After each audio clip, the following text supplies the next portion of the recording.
기억하며 너희로 말미암아 감사하기를 그치지 아니하고. 아멘. 에베소서는 교회에 관한 책이라고 말씀드렸는데, 바울이 이제 실제적으로 교회에 관해서 말하기, 진짜로 교회에 관해서 말하기 시작하는 것은 에베소서 2장부터입니다. 이 1장은 2장부터 이제 바울이 본격적으로 말하게 될 그 교회에 관한 이야기를 하기 전에 일종의 기초를 놓는 그런 장이라고 할 수 있습니다. 그리고 오늘 우리가 읽은 이 짧은 구절에서 바울이 말하고 있는 가장 핵심적인 요소는 그리스도인이 된다는 것이 무엇인가, 내가 그리스도인이라면 나는 내 속에 무엇이 있는가, 이것을 이 짧은 구절에서 말하고 있습니다. 그리스도인이 된다는 것이 무엇인가, 이 내용만 보면 그냥 교회에 처음 오신 분이 초신자 반에서 이렇게 배우게 되는 가장 기초 중의 기초 같죠. 그리스도인이 된다는 것이 무엇인가. 그런데 지난주에도 말씀드렸지만 하나님께서 우리에게 새로운 교회를 주셨습니다. 그리고 새로운 형제 자매를 주셨고, 그리고 또 새로운 환경을 주셨고, 어떤 분들에게는 새로운 목사를 주셨습니다. 새로운 설교를 주신 거죠. 여러 변화들이 이제 우리에게 있지만 이 변화들을 여러분께서 좀 부정적으로 보지 마시고, 하나님께서 이 모든 과정을 계획하시고 역사하셔서 우리에게 다시 새롭게 신앙생활을 해보도록 하나님께서 새로운 기회를 주셨다, 그렇게 생각하시기를 바랍니다. 마음을 새롭게 하고, 그리고 가장 기초적인 것부터, 나 이거 다 아는 건데 뭐 내가 신앙생활 몇 년을 했는데 뭐 이런 설교를 하시지 마시고, 가장 기초적인 것부터 우리가 다시 점검하고, 그리고 천천히 다시 시작해 보시기를 다시 한번 여러분께 권면합니다. 이미 우리 모두가 100% 다는 아니지만 여기 계신 거의 모두가 그리스도인이지만, 우리는 오늘 말씀을 통해서 그리스도인이 된다는 것이 정말 무엇인지 배우려고 합니다. 바울이 세 가지를 말하는데 그 첫 번째는 진리입니다. 그리스도인이라면 진리를 믿는 사람이어야 합니다. 13절 말씀을 한번 보십시오. 그리스도인이 누구인가를 가장 아름답게 정의한 정의 중에 하나입니다. 13절에 보면 그 안에서 너희도 진리의 말씀 곧 너희의 구원의 복음을 듣고 그 안에서 또한 믿어 약속의 성령으로 인치심을 받았으니. 이 13절을 읽으면서 많은 분들이 지난 금요일날 기도회에 오셨던 분들은 곧바로 금요일날 설교가 기억날 거예요. 그렇죠? 금요일날 제가 설교한 내용 그대로죠. 어떤 사람이 교회에 등록하고, 그리고 예배에 참석하고 헌금하고, 그리고 교회에서 이런저런 봉사를 하고, 그러면 그리스도인이 되는 겁니까? 아니죠. 오늘 성경도 말하고 있고 지난 금요일에도 제가 중요하게 설교한 것처럼 신앙생활이라고 하는 것은 무엇으로 시작합니까? 오늘 13절은 뭐라고 말하죠? 진리의 말씀 곧 구원의 복음을 어떻게? 듣고 믿음으로. 그래서 신앙생활이 시작이 되는 겁니다. 구원의 말씀, 복음의 말씀, 하나님의 말씀, 그리고 그 복음을 듣고 그런 다음에 그것을 믿는 사람이, 그때부터 신앙생활이 시작이 되는 거예요. 신앙은 들음으로 시작이 됩니다. 교회에 와서 무엇을 하는 것, 그것도 중요하지만 듣는 것이 훨씬 중요합니다. 말씀을 듣는 것. 그래서 계속 말씀드리지만 우리에게 진짜로 우리가 해야 될, 지금 우리의 온 마음을 쏟고 우리의 온 에너지를 쏟고 우리가 가장 중요하게 여겨야 할 것은 하나님의 말씀을 함께 잠잠히 듣는 것이 필요합니다. 일을 하면, 교회에서 일을 하면 일단 내가 기분이 좋아요. 그리고 둘째로 또 그걸 하면 성취감도 생기고 내가 쓸모가 있는 것 같고 또 사람들이 칭찬도 합니다. 물론 교회는 너무나 많은 섬김이 필요해서 당연히 그런 일을 하는 사람들이 필요하죠. 너무 중요한 일이에요. 하지만 그것만 있어서는 안 되죠. 그것보다 더 중요한 것이 있는데 말씀을 듣는 일입니다. 말씀을 듣는 것이 기초가 되고 토대가 되어서 그것을 통해서 섬겨야지, 말씀은 없는 상태로 그냥 섬기는 것은 큰 혼란을 결국 초래하게 됩니다. 말씀을 듣는다는 게 무엇입니까? 하나님이 누구시고 하나님께서 우리를 위해서 무슨 일을 하셨는가, 그것을 듣고 또 듣고, 이것이 너무 중요해요. 맨날 예배만 드리고 앉아서 설교만 듣고 모여서 성경만 공부하고 그런다고 교회가 되나? 그럴까요? 네, 그래야 합니다. 그래야 합니다. 교회는 그것을 통해서 교회가 해야 할 바른 일들을 할 수 있게 됩니다. 다시 한번 부탁드리지만 우리 교회는 수요일날 저녁에 수요 모임이 있습니다. 주일날 예배를 드립니다. 그리고 오후에 소그룹을 통해서 성경을 또 배우고 나누고 하고 있습니다. 이것이 여러분 삶에 그냥 일상이 되도록 해야 돼요. 주일날 와서 오전에 예배 드리고 식사하고 오후에 성도들과 함께 말씀 나누고, 그리고 기회가 된다면 시간을 내서 수요일날 저녁에 나와서 다시 말씀을 또 성경을 깊이 배우고, 이것이 여러분 삶의 루틴이 되도록 다른 그 무엇과도 양보하지 마시고 해야 합니다. 그렇다면 우리가 들어야 할 것이 무엇인가, 듣는 것이 무엇인가? 지난 금요일날 말씀과 조금 달리 바울은 조금 더 구체적으로 오늘 말하고 있죠. 그리스도인은 우리가 진짜 들어서 믿어야 할 내용이 무엇인가? 첫 번째가 뭐죠? 진리의 말씀이고, 즉 구원의 복음이다, 이렇게 말해요. 진리의 말씀, 구원의 복음. 우리가 들어야 할 게 뭐냐면 진리입니다. 진리.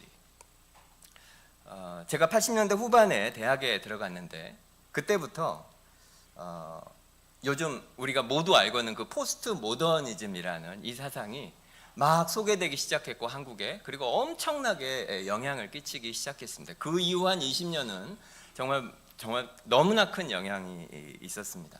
여러분도 아시겠지만 이 사상은 어떤 의미에서는 기존에 가지고 있는 모든 특권을 다 무시하는, 모든 특권을 다 박탈하고 해체해버리는, 마치 동구권의 소련 연방이나 그런 거대한 세력들이 베를린 장벽이 넘어지는 것처럼 무너지는 것처럼 기존에 가지고 있었던 모든 절대적인 사상, 이건 너무나 옳다라고 한 모든 것들이 전부 다 부정되고 박탈되는 그런 사상입니다. 뭐냐면 이것만 옳은 것이 아니고 모든 사람이 다 옳다.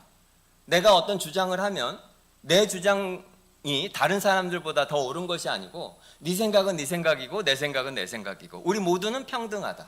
진리라고 하는 것이 있는 것이 아니고 이건 상대적인 거다. 그냥 옳다 이런 것은 없다는 거예요. 나한테 옳은 게 있고 당신한테 옳은 게 있고, 이제 그런 사상의 가장 그 모든 출발이 이 포스트 모더니즘입니다. 사람들이 왜 이런 가르침에 적극적으로 흥분하고 그걸 받아들이고 그랬냐면, 그 이전에 오랫동안 인간의 역사가 어떤 억압, 이것은 너무 옳다라고 하는 것에 완전히 억압되어 있었기 때문에 그래요. 그래서 적극적으로 자기 의견을 낼 수 없었던 그런 소수의 사람들이 있어요. 요즘 표현으로 치면 억압받는 소수, 그런 사람들, 자기 의견을 말할 수 없었고 힘이 없어서 자기가 옳다고 생각하는 것을 관철하지 못했던 그 수많은 사람들, 소외받고 차별받던 그 소수의 사람들이 이제 목소리를 낼 수 있고, 소위 말해서 이런 압제와 불의, 이것을 교정할 수 있다고 생각을 해서 지난 20, 30년 동안 이런 일이 사실 벌어진 거예요. 절대적인 진리라는 것은 없고 누구나 사람은 자기가 원하는 삶을 살 수가 있다. 그러면 모든 사람이 자유롭고 행복하고 해방을 가져오고 그렇게 될 것 같았죠. 하지만 그 결과가 지금 현재 우리가 살고 있는 이 세상인데, 결국 그 결과가 어떻게 되냐면 아무도 이것이 옳다 그렇게 말할 수 없는 세상이 돼버렸어요. 누구나 다 자기 생각이 옳으니까 나는 이렇게 살고 싶다, 당신이 나한테 옳다 그러다 말할 수는 없다, 이건 내가 선택한 삶이고 이것이 옳은 거야 나한테는, 당신은 당신 삶을 살아, 이런 세상이 지금 돼버렸어요. 그래서 이제는 심지어 교회에서조차도 뭔가 옳다는 이야기를 하면 세상이 우리가 자신들을 억압한다고 말합니다. 그래서 이제는 내가 선택하면, 내가 원하면 나는 그런 삶을 살 수 있다, 이런 세상이 됐어요. 당신이 왜 나한테 뭐라고 하느냐? 아니 꼭 남자하고 여자가 결혼해야 되냐? 남자가 남자랑 결혼하면 어떻고 여자가 결혼하면 어떠냐? 내가 태어날 때는 남자였지만 나는 여자로 살고 싶다, 나를 존중해달라, 이런 세상에 우리가 살고 있어요. 내가 어떤 결정을 한다 하더라도 그것이 절대적으로 옳다 그르다 아무도 나한테 판단할 수 없고 나는 그렇게 살 수 있는 권리가 있다. 이것이 지금 온 세상에 너무 심하게 이런 생각들이 퍼져나가고 있는 세상에 삽니다. 그러다 보니 지금 우리가 어떻게 되나요? 누군가 뭐 어떤 잘못을 하고 있어도 감히 큰 용기를 내지 않으면 그 말 한마디를 하기가 어려운 세상이 돼버렸어요. 하지만 모두 알죠. 진리가 없으면 살 수가 없습니다. 옳고 그르고의 기준이 없으면 이 세상은 멸망하게 됩니다. 우리도 존재할 수 없게 되고, 그리고 성경은 시작부터 끝까지 이것에 대해서 너무나 명백하고 강하게 이야기해요.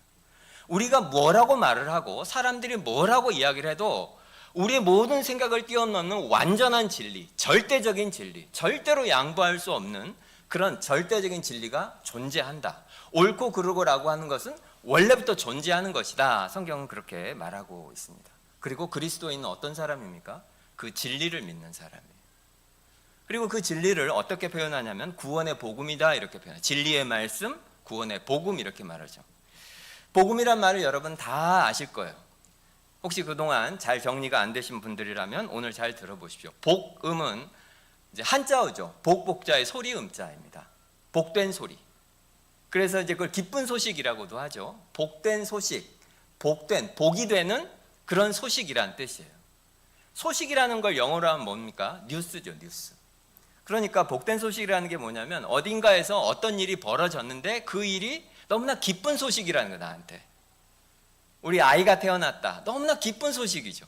나를 행복하게 하는 소식이죠. 그런 것과 같은 거예요. 어딘가에 어떤 일이 일어났는데 그 일이 굉장히 나한테 기쁜 일이고 그 소식이 나한테 전해졌다. 그것을 복음이라고 합니다. 그러니까 이것은 다른 일반적인 종교가 말하는 것과는 굉장히 다르죠.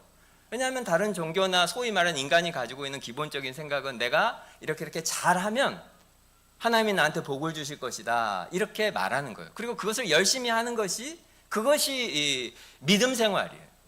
하지만 성경은 그렇게 말하고 있지 않습니다. 성경이 말하고 있는 핵심은 성경 전체는 무슨 이야기냐, 우리가 뭘 해라 이런 거 성경에 있긴 하지만 훨씬 중요한 이야기는 그 어딘가에서 무슨 일이 벌어졌다, 하나님이 우리를 위해서 어떤 일을 했다, 거기에 대해서 우리에게 소식을 알려주는 거예요. 마치 기자가 뉴스를 보도하는 것처럼. 성경은 바로 그런 책입니다.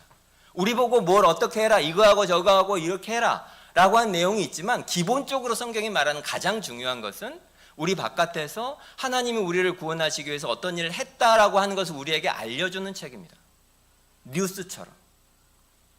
그렇기 때문에 우리 신앙생활에서 제일 중요한 게 뭡니까? 믿음에서 제일 중요한 게 뭐겠습니까? 우리가 무엇을 하느냐가 아니에요. 더 중요한 것은 하나님이 하신 일을 알고 그것을 믿는 것이 훨씬 중요합니다. 거기서부터 시작이 되는 거예요. 하나님께서 우리를 위해서 인간의 역사 가운데 이렇게 어떤 일들을 하셨다라고 하는 것이 성경에 기록되어 있고 그것이 우리에게 들려지니까 우리가 그것을 믿는 것, 그것을 믿음이라고 합니다. 무슨 의미인지 한번 생각해 보십시오.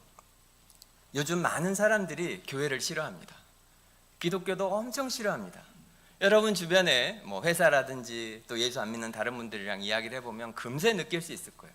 근데 교회를 그렇게 싫어하는 여러 이유들 중에 가장 큰 이유 중에 하나가 교회 지도자들의 여러 추문들입니다.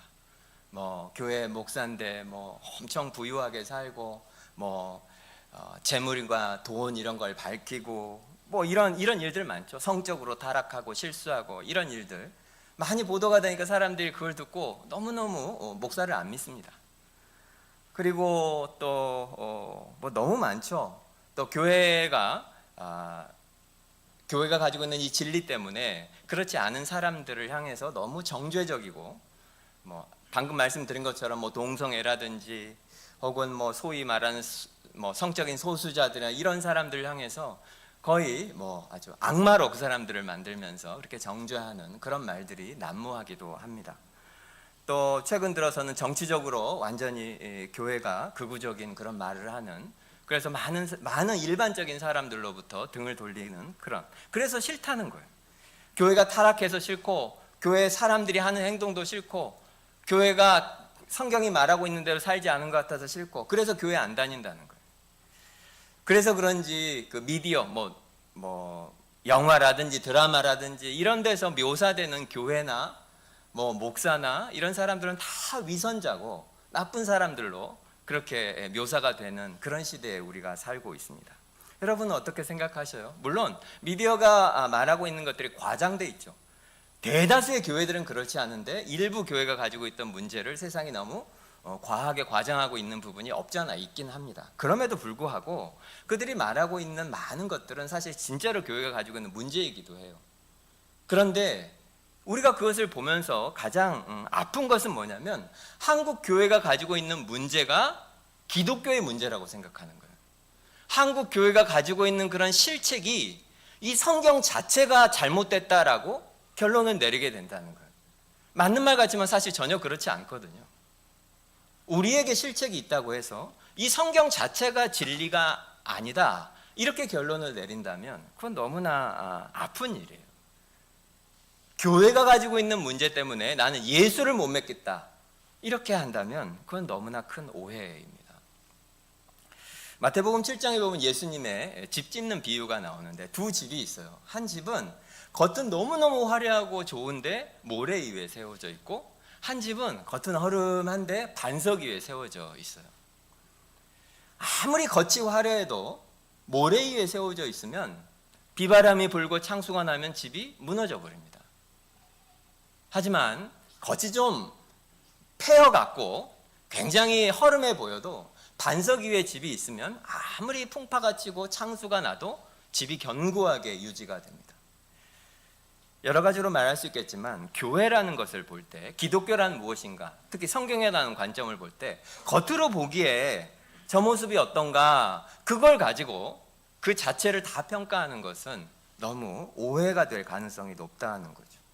그 토대가 무엇인가, 무엇 위에 그것이 있어야 되는가. 비록 그 위에 있는 것이 허름하다 해도, 예를 들자면 지금 교회가 가지고 있는 문제들이 많고 교회가 그 영광을 많이 잃어버린 것 같고 내 눈으로 보기에 저거 너무 말이 안 되는 것 같다 하는 것이 실제 거기 있다 하더라도 그 교회가 어떤 토대 위에 있는가, 만약 이것이 사실이라면, 이것이 견고한 진실이라면, 진리라면 그 위에 있는 것들은 그 다음으로 중요한 문제가 됩니다. 이 성경을 믿을 만한가, 믿을 만하지 않은가, 내가 기독교를 내 종교로 내가 평생 추구해 볼 건가 아닌가, 이거를 무엇을 보고 결정해야 하냐면 그냥 지금 현재 교회가 가지고 있는 그런 문제들, 거기에 초점을 맞추는 것은 마치 모래 위에 세워져 있는 화려한 건물을 보고 이것이 옳다 말하는 것과 비슷해요. 진짜로 필요한 것은 뭐냐면 교회의 기초입니다. 교회의 기초는 하나예요. 예수 그리스도죠. 하나님께서 예수 그리스도를 보내시고 그분이 우리를 위해 십자가에 죽으시고 다시 부활했다. 이것이 교회의 기초예요. 이것이 사실이냐 아니냐가 제일 중요한 문제예요. 2000년 전에 예수라고 하는 분이 실제로 팔레스타인에 사셨고, 그리고 그분이 실제로 우리와 같은 삶을 사시다가 실제로 십자가에서 죽으셨고, 그리고 실제로 몸으로 3일 만에 부활하셨다. 이것이 역사적인 사실이다. 2000년 전에 진짜로 역사였다. 마치 1950년도에 한국에서 전쟁이 있었던 것과 똑같이 2000년 전에 예수님이 죽고 부활했다고 하는 것이 사실이냐 아니냐, 이것이 중요하고 성경은 그것이 사실이라고 우리에게 계속 뉴스가 보도하는 것처럼 우리에게 보도를 하고 있어요. 그런 책입니다. 그것을 믿는 것을 믿음이라고 합니다. 이것을 우리에게 다시 적용해 보면 어떤 의미에서는, 그런 의미에서 우리가 교회에서 무엇을 하고 사느냐, 그것을 신앙생활이라고 말하면 그것은 큰 오해의 소지가 있다는 것입니다. 우리가 진짜로 신자라면, 우리가 진짜로 그리스도인이 맞으면 교회에서 내가 무슨 일을 하고 어떤 직분이 있고 그것이 중요한 것이 아니고, 이 선포, 성경이 이렇게 긴 책으로 우리에게 강하게 말하고 있는 한 가지 사실, 예수 그리스도가 죽고 실제로 육체로 3일 만에 부활하셨다고 하는 이 선포를 역사적 사실로 진짜로 믿느냐 안 믿느냐, 이것이 중요한 것입니다. 그것을 믿음이라고 해요. 진리와 복음을 어떻게 듣고 믿는 믿음, 그리고 그 사람이 그리스도인입니다. 하나님께서 우리를 위해서 하신 일, 그것을 정말로 믿느냐 안 믿느냐, 그것이 중요한 것입니다. 여러분은 어떻게 생각하셔요? 여러분 스스로 다 그리스도인이라고 말씀하시죠? 그러면 우리가 무엇을 하느냐의 문제 이전에 가장 근본적으로 이 성경이 말하고 있는 가장 중요한 선포, 예수님이 사람의 몸으로 오셨고 십자가에서 죽고 3일 만에 진짜로 부활하셨다, 그것을 믿는 것, 그것이 중요하고 그것을 믿는 사람을 그리스도인이라고 합니다. 그리스도인으로서 성경이 말하고 있는 가장 첫 번째는 그 진리를 믿는 사람이라는 거죠. 그리고 둘째는, 그래서 그렇기 때문에 성경이 말하고 있는 그 수많은 약속들을 믿는 소망을 가지고 있어야 한다. 그게 사실이기 때문에, 이게 사실이니까 성경이 우리에게 말하고 있는 모든 사실을 진짜로 믿고 실제로 미래에 그런 일이 일어날 거라고 확신하고 있어야 합니다. 그것이 오늘 바울이 말하고 있는 거. 12절 말씀을 한번 보시겠어요? 12절에 보면 같이 한번 읽어보겠습니다. 12절 시작. 이는 우리가 그의 영광의 찬송이 되게 하려 하심이라. 우리가 그리스도 안에서 바라는 것, 바라다라고 하는 이 표현은 요즘 우리가 평소에 보통 쓰는 말, 그러면 좋겠다, 그러기를 바란다라고 하는 것은 그걸 참 원하는데 좀 안 돼도 어쩔 수 없고 되면 참 좋겠는데, 그게 바라다죠. 그러기를 바래, 이런 표현. 하지만 성경이 말하는 바라다, 이 소망이라고 하는 것은 그것보다는 훨씬 더 강한 것입니다. 미래에 그런 일이 일어날 거라고 분명히 믿어요. 그렇기 때문에 미래에 그런 일이 분명히 일어날 걸 믿기 때문에 지금 현재 우리의 삶이 거기에 영향을 받고 있어야 돼요. 그것을 소망이라고 해요. 그러길 바래라고 말만 하는 게 아니고 진짜로 그렇게 될 거기 때문에 오늘 내가 그 영향을 받고 있는 것, 그것을 성경은 소망이라고 합니다. 사실 너무 당연하지만 인간은 미래에 어떤 일이 일어날까, 그것이 우리의 현재 삶에 진짜 엄청 영향을 끼치죠. 인간은 소망에 근거해서 살게 돼요. 어쩔 수 없어요. 만약에 두 사람이 있다고 해보세요. 두 사람이 직장에서 일을 해요.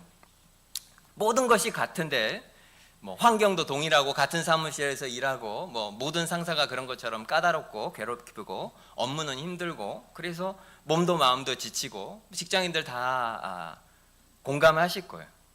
그런데 이 두 사람에게 예를 들어 결정적인 차이가 있다고 해보세요. 한 사람은 이제 지금 우리가 하고 있는 이 중요한 프로젝트가 있는데 이것이 끝나면 이제 자기가 이 회사에서 이제 나가야 돼요. 구조조정을 하는데 네가 여기 구조조정 대상이다, 이렇게 미리 연락을 받았어요.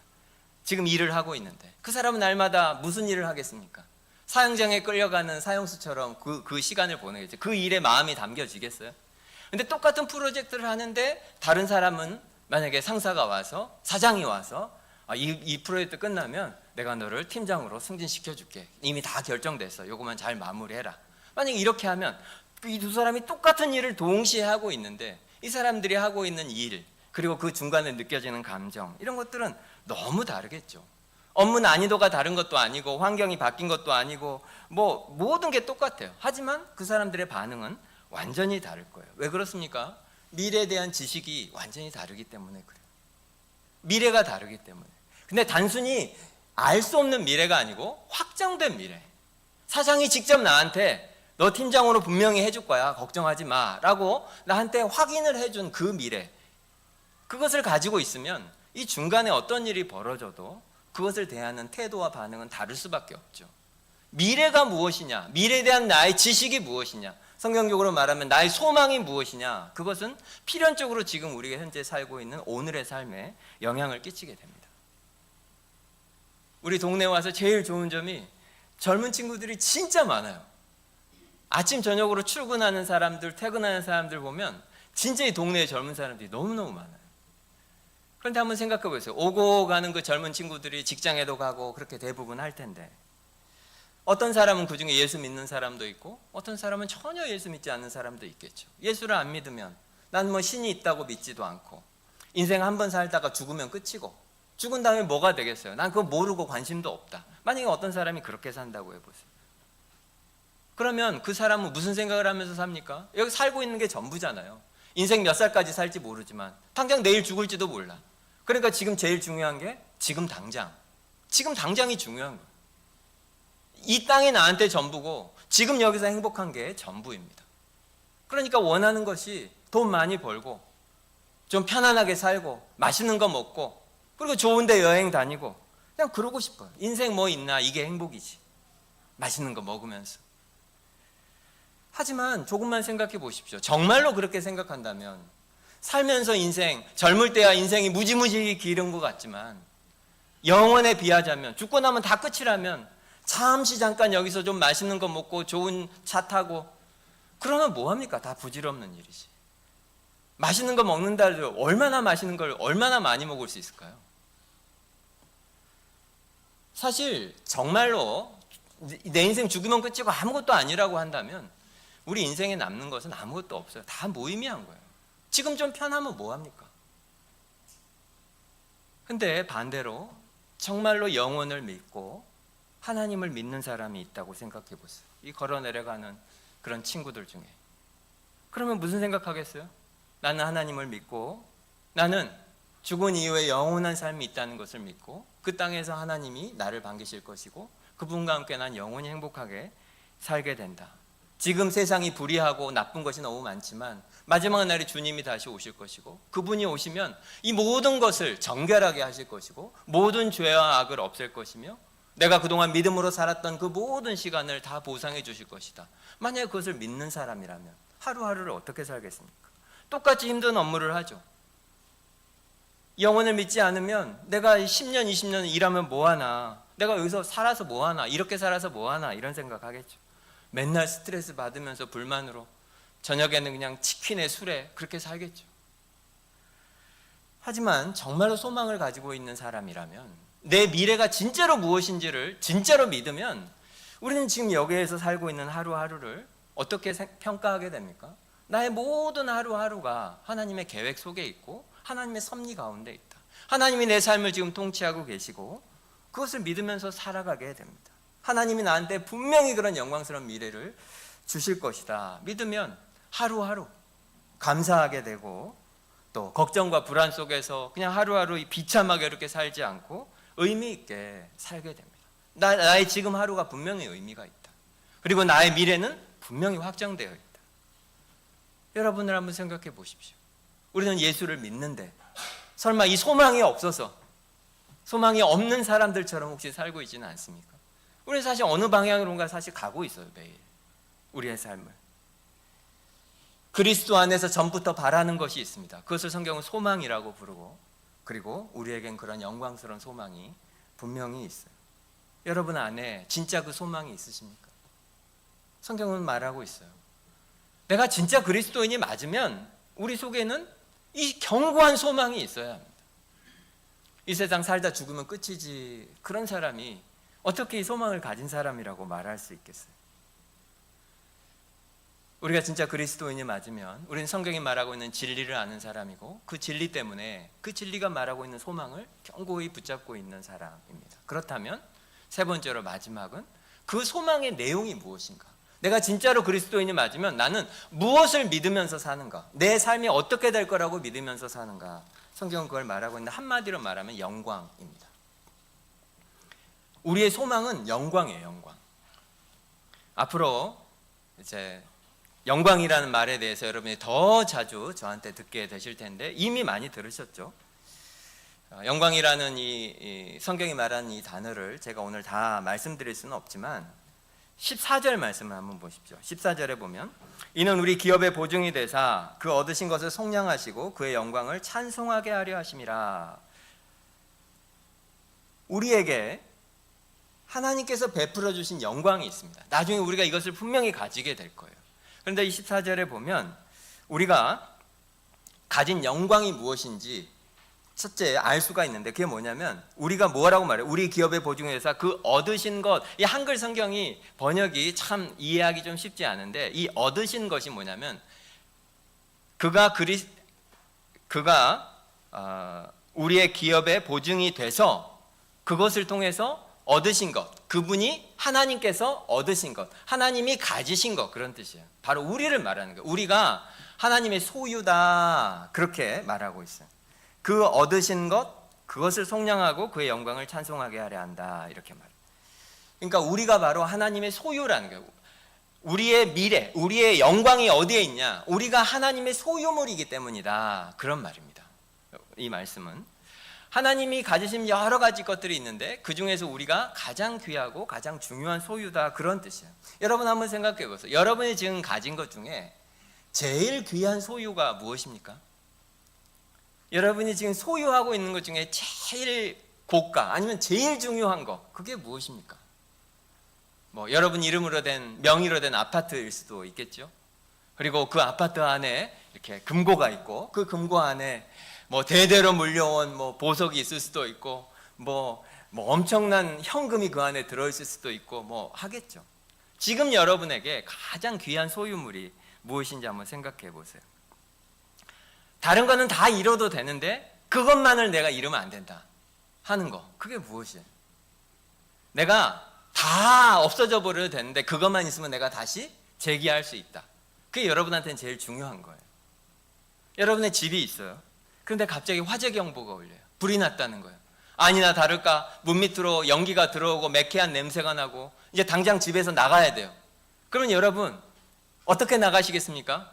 목숨만 건지면 돼 하고 그냥 맨발에 뛰어나가도 되죠. 목숨이 제일 중요하니까.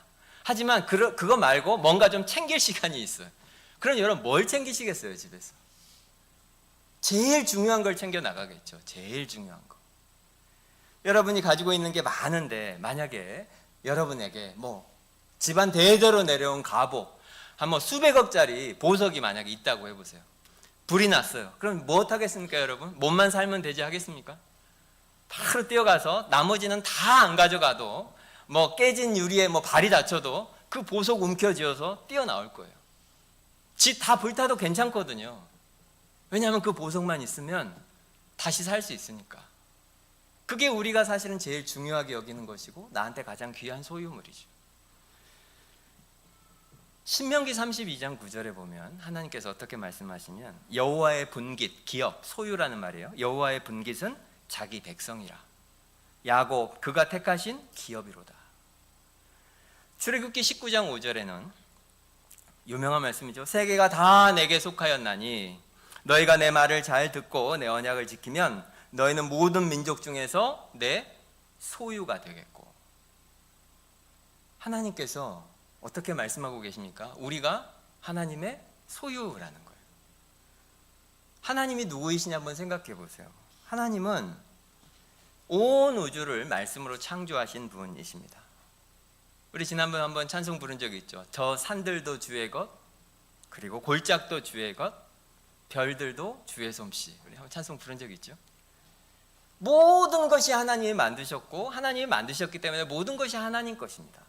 그런데 하나님께서 그 모든 것 중에서 가장 귀한 것이 바로 우리들이라고 말씀하셔요. 너희가 내 소유다.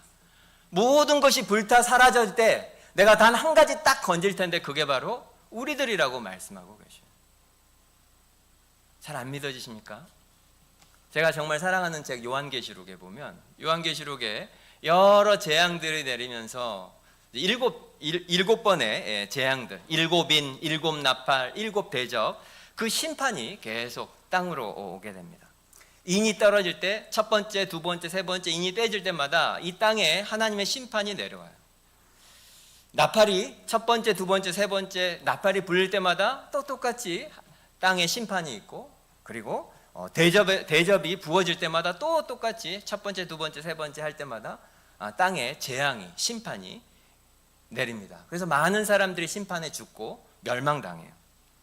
그런데 요한계시록에 보면 그 여섯 번째 인, 여섯 번째 나팔, 여섯 번째 대접, 이 재앙이 끝나고 나면 여섯 번째와 일곱째 사이에 항상 휴지기가 있습니다. 나중에 요한계시록 다시 함께 공부할 날이 있겠죠. 그때 그 휴지기에 여섯 번째 인이 떼어지고 일곱 번째 마지막 심판이 있기 바로 직전, 그 중간에 하나님께서 그의 이마에 인이 쳐진 14만 4천의 바로 우리들이죠. 우리 백성들을 그때 구원하여 내셔요. 마지막 심판으로부터. 여섯 번째 나팔이 불린 이후에, 그리고 여섯 번째 대접이 땅에 부어진 이후에 다시 마지막 심판이 있기 전에 하나님은 계속해서 마지막으로 그의 백성을 구원하여 내십니다. 마치 불이 났어요. 이제 마지막에 모든 것이 불타버리기 직전이에요. 그때 마지막으로 하나님께서 가장 귀한 소유를 구원하여 내시는데 그것이 바로 우리들입니다. 그의 성령이 우리 안에서 그분의 자녀됨을 인치신 그분의 백성 14만 4천의 바로 우리들입니다. 왜 그렇게 하십니까? 우리가 가장 귀한 소유이기 때문이죠. 여러분은 여러분 자신을 어떻게 생각하고 계세요? 하나님이 나를 진짜로 그렇게 사랑하시나? 하나님이 나를 진짜로 그렇게 귀하게 나를 여기시나? 어떻게 생각하십니까? 하지만 우리들은 이것을 믿는 사람입니다. 하나님께서 나를 정말로 소중히 여기신다. 온 세상의 주인이신 그분이 이 땅의 모든 것이 불타버릴지라도 마지막 순간에 분명히 나를 건져내실 것이다. 왜냐하면 나를 가장 귀한 보배로 여기시기 때문이다. 그렇게 하기 위해서 하나님께서 만약에 대가를 지불해야 한다라도 하실 것이다. 왜냐하면 자기 아들 예수까지 죽으면서 나를 구원하셨기 때문에. 여러분은 그것을 믿으십니까? 우리는 이것을 항상 기억해야 돼요. 항상 생각해야 되고 항상 묵상해야 됩니다. 그리고 서로 그것을 자꾸 나누어야 돼요. 그렇지 않으면 우리는 필연적으로 그냥 세상에 사는 사람들과 아무 차이 없는 삶을 살게 돼요. 하나님이 나를 사랑하신다 아무리 말 들어봐야 당장 내일부터 출근하면 그것이 아무런 힘이 없는 삶을 살게 돼요. 그래서 우리가 소위 말해서 성도의 교제를 한다. 우리 좀 이따 이제 밥 먹고 다시 또 교제할 거 아닙니까? 우리가 말씀 안에서 교제한다는 것은 바로 이것을 나누는 거예요. 예배 끝나고 올라가서 이제 밥 먹으면서 이제 예배 끝났으니까 실컷 그냥 온갖 세상적인 이야기들, 절대로 그래서는 안 됩니다, 여러분.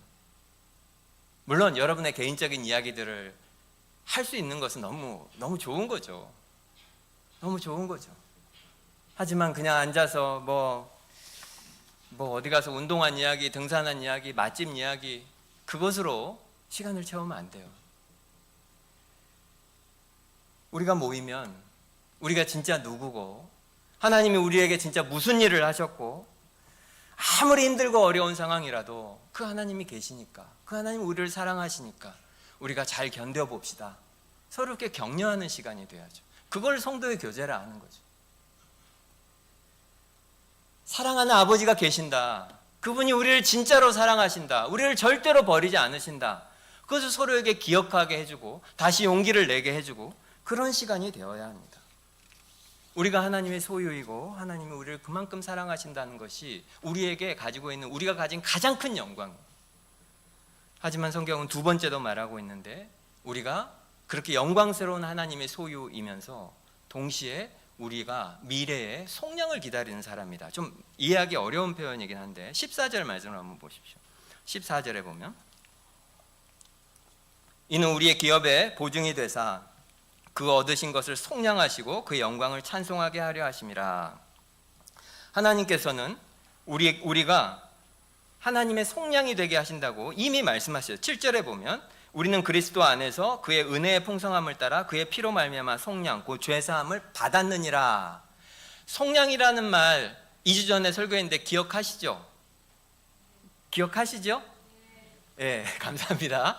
노예로 붙잡혀 있는 사람을 돈을 주고 다시 사서 자유를 주는 거, 그게 속량이에요. 근데 이건 과거에 이루어진 일이에요. 우리가 예수를 믿으면 그 순간에 이루어진 일이에요. 우리는 한 번 속량 받고 그 다음에 다시 우리가 잘못하면 다시 구원받기 전으로 절대로 안 돌아갑니다. 두려워하지 마십시오. 예수를 믿으면 한 번 속량 받으면 우리는 절대로 다시 뒤로 돌아가지 않아요. 근데 문제는 성경이 오늘 또 속량을 기다린다 이런 말을 하는데, 그렇다면 이미 속량을 받았는데 우리는 왜 속량을 기다릴까요? 왜 속량이 우리에게 계속 필요할까요? 하나님께서 왜 우리를 계속해서 속량을 하신다고 말하겠습니까?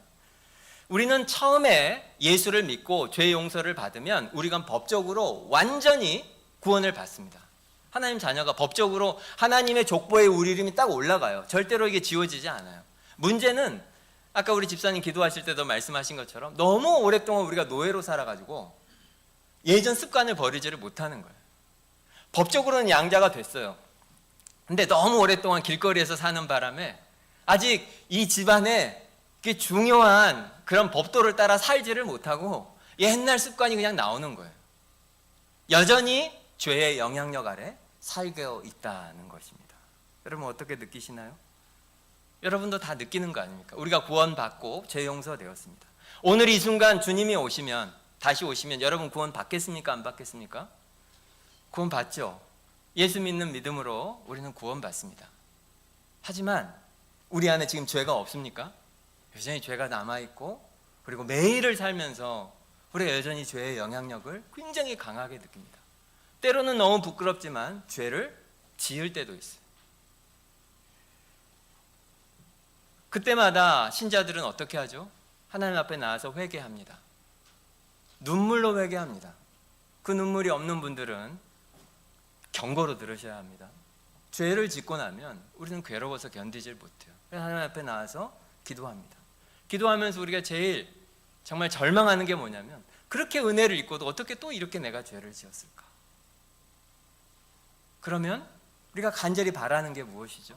나는 언제 이 죄와 사망의 몸에서 진짜 자유를 얻을 수 있을까? 우리가 마음으로 정말 하나님 사랑해요. 근데 육신이 연약해서 자꾸 내 마음대로 살지를 못해요. 성경 읽어야 되는데 그냥 누워서 자는 게 더 편해요. 마음이 없는 건 아닌데 자꾸 져요. 그때마다 우리 마음에 절망이 생기죠. 그럼 언제 우리는 완전히 자유를 얻게 될까요? 지금 성경이 말하고 있는 바로 그때입니다. 완전한 속량. 속량을 받았지만 모든 것이 완성되는 때가 있을 거라는 거예요. 우리가 완전히 거룩하게 돼서 지금 우리랑은 달라요. 마치 타락 전에 아담보다 우리가 더 영광스럽게 돼서 우리의 마음으로 우리는 하나님을 무조건 사랑하게 돼요. 죄는 꿈도 꾸지 않게 돼요. 죄를 원하지도 않게 돼요. 하나님이 기뻐하시는 것을 나도 기뻐하고 하나님과 교제하면서 사는 삶이 내 삶의 모든 것이 되는, 죄도 없고 죽음도 없고 질병도 없고 아무 악도 없는 그런 세상에 우리는 그런 사람이 될 거라는 겁니다. 그걸 우리는 원하게 되죠. 죄 가운데 있을 때. 성경은 바로 그것을 약속하고 있어요. 언젠가 그런 날이 올 것이다. 지금 잘 상상이 안 가지만 그런 날이 분명히 올 겁니다. 제가 지금 드리는 말씀이 무슨 말씀인지 아시겠어요? 우리가 진짜로 신자라면 여러분은, 우리 모두는 이것이 진짜로 일어날 미래, 약속된 미래, 분명한 미래라고 지금 확신하면서 살고 있을 거라는 거예요. 여러분 어떠십니까? 정말 그렇게 믿으세요? 진짜로 우리의 미래가 지금 우리가 생각하는 것과 비교도 할 수 없이 아름답고 영광스럽다고 하는 것을 여러분 믿으십니까? 요즘 정말 여행이 거의 우상이 되다시피 했어요. 모든 사람들이 우리나라 뭐 경제 수준도 올라가고 인터넷도 좋아지고 어디 가든지 이제 외국어 못해도 뭐 다 살 수 있고 뭐 핸드폰 하나만 있으면 전 세계 어디라든 갈 수 있고, 그러니까 진짜 많은 사람들이 여행을 다니죠. 그리고 뭐 어떤 그림이나 영상 같은 걸 보면서 야, 나도 저기 죽기 전에 꼭 한번 가보고 싶다, 그런 데들 있으시죠? 여러분도 있지 않습니까? 야, 하나님이 저렇게 아름다운 거 만들어 놨는데 내가 저것도 못 보고 죽을 수는 없지, 한번 꼭 가보고 싶다. 가는 게 나쁜 일이 아니죠. 가십시오. 시간이 있고 여유가 돼서 하나님이 만들어 놓으신 아름다운 것들 보는 것이 뭐가 문제입니까? 다녀오십시오. 하지만 그걸 다 못 가본다고 해서 너무 섭섭해하지도 마십시오. 왜냐하면 우리가 지금 여기서 막 너무 예쁘다, 진짜 저기는 최고다, 뭐 천상의 풍경이다, 아무리 말해보아야 우리가 이르게 될 그곳과 비교하면 이건 아무것도 아닙니다. 전혀 안 믿으시는 얼굴인데 아무것도 아닙니다. 먼지와 같을 것이고 폐허와 같을 겁니다. 성경이 그렇게 약속하고 있어요. 마지막으로 한 가지만 말씀드리고 마치겠습니다. 그렇다면 하나님이 진짜로 나를 이렇게 사랑하신다, 내가 정말 하나님 소유가 맞다, 우리는 그것을 무엇으로 알 수 있죠? 성령 때문입니다. 오늘 성경이 말하고 있어요. 13절을 보십시오. 그 안에서 너희도 진리의 말씀 또 곧 너희의 구원의 복음을 듣고 그 안에서 또한 믿어 약속의 성령으로 인치심을 받았으니, 우리가 정말로 하나님의 자녀이고 말씀이 우리 속에 거하고 내가 복음을 믿고 이 모든 것이 진짜로 내 미래가 된다고 하는 것을 우리는 무엇으로 알 수 있냐면 내 안에 계신 성령님 때문에 알 수 있습니다. 지난 금요일 설교랑 연결되죠. 성령님이 우리 안에 계시면 그분은 들어오셔서 우리에게 생명을 주시기 시작하고, 우리는 모르지만 결국에 우리 속에서 역사하셔서 이 모든 일을 결국 이루실 분이 성령님이에요. 그러니까 우리 안에 성령이 계시면 안심해도 돼요. 시작하신 그분은 미쁘신 분이라 시작하신 그 일을 끝까지 분명히 이루셔요. 그 가장 결정적인 증거가 성령이에요. 그래서 이제 보증이라는 표현을 하고 있죠. 보증. 우리가 보증으로 돈 내잖아요. 보증금. 이건 분명히 내가 이 계약을 지킬 것이다, 그게 보증금이잖아요. 우리 속에 성령이 계셔요. 그게 보증이에요. 성령이 계신다고 하는 것은 분명히 이렇게 될 것이다 라는 겁니다. 근데 먼 훗날이 아니고 성령은 지금도 우리 속에 계시기 때문에 현재도 우리가 예수를 믿기 시작하면 그 순간 성령님이 우리 안에 오시고 그리고 그분은 우리 속에서 일을 하기 시작합니다. 다른 말로 해서 그 영광은 먼 훗날 완성이 되겠지만 지금 이미 이곳에서 시작이 되었다는 거예요. 여기 계신 우리 모든 성도들 속에 이미 그 영광스러운 미래랑은 비교할 수 없지만 성령이 있기 때문에 그 영광이 이미 시작이 되었어요. 여러분 다 경험하고 계시지 않아요? 성령이 여러분 안에 계시고 여러분에게 하나님의 영광을 나타내 주신 경험들 여러분 다 하시지 않습니까? 예배를 드리러 와서 기도 중에 찬양 중에 예배 중에 성령이 내 마음을 충만하게 하시고 하나님이 나를 진짜 사랑하시지 그런 확신이 막 쏟아져 들어오는 그런 감동 여러분 다 느껴보셨죠? 어느 날 하늘을 보고 하늘에 떠 있는 구름을 보고 그냥 그것을 보는데도 하나님의 임재가 느껴지는 그런 순간이 있으셨죠? 운전을 하고 가고 또 길을 걷다가 하나님께서 나에게 하신 음성을 듣고 그래 내가 이 사람들과 다르지 하나님이 나를 이렇게 사랑하시지 그런 감동에 저절로 눈물이 나는 경험 해보셨죠? 그게 뭔지 모르십니까? 성령이 우리 안에 계시기 때문에 그래요. 성령이 그걸 하시기 시작한 거예요. 우리가 죄인이잖아요. 그 죄인이 지금 누리는 성령의 역사라는 게 얼마나 제한되어 있습니까? 하지만 그런 경험을 할 때마다 우리 영혼이 얼마나 큰 힘을 얻고 기뻐요. 그런데 나중에 우리가 진짜 하나님과 함께 있으면 그때 누릴 기쁨이 얼마나 크겠습니까? 상상이나 되십니까? 우리는 성령님이 우리 안에서 하시는 일을 과소평가하는 그런 경향이 있어요. 제가 예전에 설교 때 한번 말씀드린 적이 있는데 저는 예수를 믿는 가정에서 태어났지만 좀 늦게 이제 세례를 받고 목사도 좀 늦게 된 편이에요. 그래서 어렸을 때 제 친구들은 사실 지금의 저를 보면 되게 놀랍니다. 몇 년 전에 고등학교 친구들을 만난 적이 있어요. 고등학교 친구들을 만나서 이렇게 함께 결혼식 자리였는데 만나서 이렇게 식사를 하는데 친구들이 저를 되게 불편해하는 거예요. 오랜만에 만났는데 친구가 목사니까 예수 안 믿는 친구들이 어떻게 말을 해야지 너를 목사님이라고 불러야 하냐 어떻게 하냐 자꾸 말하면서도 이렇게 말을 좀 이렇게 조심하고 그게 느껴져요. 그러면서 어쨌건 분위기가 약간 어색했는데 결과적으로 친구들이랑 대화하다가 제가 친구들한테 한 말이 있어요. 너희들이 나를 그렇게 대하는 게 이해가 간다. 왜냐하면 너희들이 고등학교 때 만났던 그 제국이와 지금 나는 완전히 다른 사람이다. 제가 그렇게 말한 적이 있어요. 성령님이 우리 안에 오시면 우리는 그 이전과는 완전히 다른 사람이 되고 성령님이 우리 속에서 일하시기 시작하면 우리가 상상도 할 수 없는 모습으로 성령님께서 우리를 바꾸어 가십니다. 그리고 이것은 특별한 저만의 경험이 아니에요. 여러분 모두의 고백이기도 할 겁니다. 이것은 우리한테 일어난 일이 아니에요. 우리가 해서 만든 일이 아니에요. 우리 바깥에서 벌어진 일이에요. 우리 바깥에서 어떤 일이 벌어졌고 그 어떤 것이 우리 속으로 들어왔고 그 이후에 나는 이전에는 상상도 할 수 없는 삶을 살게 됩니다. 이전에는 보지 않았던 것을 보고 이전에 느끼지 않았던 감정을 느끼고 그리고 이전에는 내가 누구인가라고 할 때 도저히 생각하지 않았던 그런 정체성을 가지게 됩니다. 하나님이 성령을 통해서 여러분에게 하실 일들을 과소평가하지 마십시오. 성경을 보십시오. 하나님은 베드로 같은 배신자를 사용하십니다. 사울처럼 절대 예수 안 믿을 것 같은 사람을 사용하셔서 온 땅에 교회를 세우십니다. 하물며 우리는 어떻겠습니까? 하나님이 바꿀 수 없는 습관은 없습니다.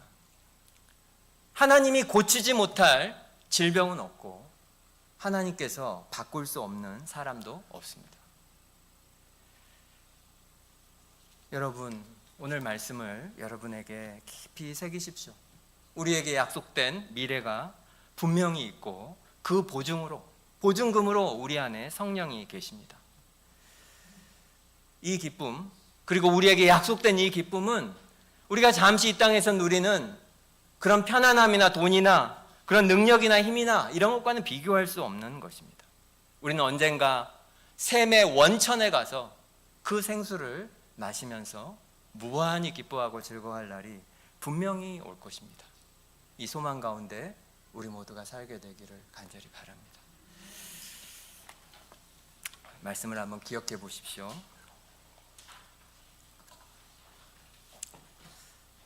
예수를 믿는 사람은 진리를 믿어야 합니다.